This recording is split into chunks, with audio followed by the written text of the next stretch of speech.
पति से कहा सुनी, रिश्तों को समझाते एक आप बीती सच्ची कहानी। मेरे पति से थोड़ी कहा सुनी हो गई थी, हालांकि गलती मेरी थी। मैंने उनकी माँ से तमीज़ से बात नहीं की, जिसका अब मुझे एहसास है कि मैं ही गलत थी। लेकिन माँ बाप की लाडली थी ने, इसलिए वहाँ भी अपनी अकड़ चला रही थी। माँ जी बहुत अच्छी थी, उन्होंने तो मुझे माफ़ भी कर दिया था और कुछ कहा भी नहीं था, लेकिन मेरे पति से वो सब बर्दाश्त नहीं हुआ। माँ जी हमेशा बिना माफ़ी मांगे मुझे माफ़ कर दिया करती थी, लेकिन मेरे पति को मेरा उनकी माँ से बदतमीज़ी से बात करना बिल्कुल पसंद नहीं था और उसी कारण एक दिन झगड़ा हो गया। मुझे गुस्सा इसलिए आया था कि माँ जी ने तो हमेशा की तरह उस दिन भी मुझे बिना माफ़ी मांगे ही माफ़ कर दिया था, लेकिन मेरे पति अंकित तो जिद पे अड़े थे कि मैं उनकी माँ से माफ़ी मांगूं। मैं बहुत जिद्दी थी, आज भी हूँ। माफ़ी नहीं मांगी, अपने भाई को फ़ोन कर दिया और अपने पिता के घर चली आई। ज़्यादा कुछ नहीं, बस छोटी सी कहा सुनी थी, लेकिन जब मेरी माँ ने मेरी आंखों में आंसू देखे तो मुझे रहा नहीं गया और उन्होंने बिना पूरी बात पिताजी को बताए अंकित को फ़ोन कर काफ़ी भला बुरा कह दिया।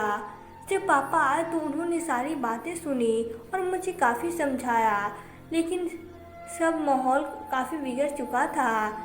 जब पापा ने फ़ोन किया तो अंकित ने फ़ोन नहीं उठाया और न ही वापस फ़ोन किया, क्योंकि हो सकता है वो माँ के कारण गुस्सा थे। कुछ दिन तक कोई बात नहीं हुई, लेकिन फिर एक दिन अचानक वो मेरे घर आ गए, एक बड़ा सा केक हाथ में लिए। वो अंदर आए क्योंकि उस दिन मेरा जन्मदिन था। मैं मन ही मन काफ़ी खुश हुई, लेकिन बाहर से वही अड़ियल सवास दिखाकर उन्हें अनदेखा करके दूसरे कमरे में चली गई। मेरा जन्मदिन था, इसलिए हमारे रिश्तेदार और परिवार वाले सभी आए हुए थे।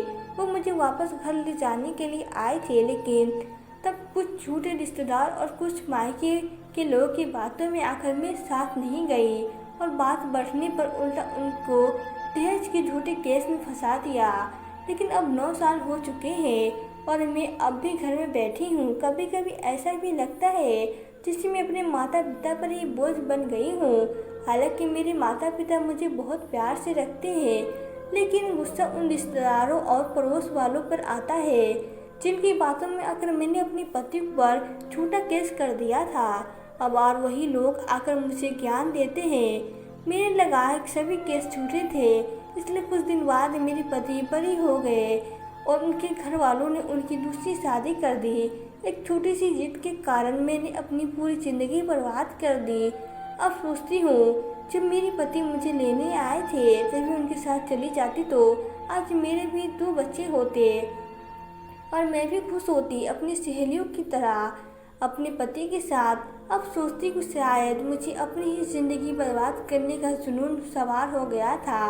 एक छोटी सी बात को अपनी जिद के चलते कोर्ट तक पहुंचा दिया और खुद ही ज़िंदगी बर्बाद कर ली। ज़िंदगी की एक कठोर ठोकर खाने के बाद में अपनी सहेलियों आप सभी को एक बात कहना चाहूँगी, साथ कोई नहीं देगा, सलाह कभी सभी देंगे और आखिर में आपकी ही ज़िंदगी बर्बाद हो जाएगी। किसी की बातों में ना आए और जब किसी कोई कहा सुनी हो जाए तो शांत दिमाग से सोच विचार करके ही बात कोई फैसला ले, और अगर जल्दी फैसला ना ले सके तो रिश्तों को ख़त्म करने की जगह 2-4 दिन के लिए रूठ जाए। किसी की भावनाओं को आगे ज़रूर भेजे ताकि कोई गलत निर्णय लेने से पहले 1000 बार सोचे। उनकी ज़िंदगी एक ऐसे मोड़ पे न पहुंच जाए जहां से न लौट कर आया जा सके और न कहीं आगे जाया जा सके। तो दोस्तों, आपको यह कहानी कैसी लगी? अगर कहानी अच्छी लगी हो तो वीडियो को लाइक कर दे और प्लीज़ चैनल को सब्सक्राइब कर दे। Thank you.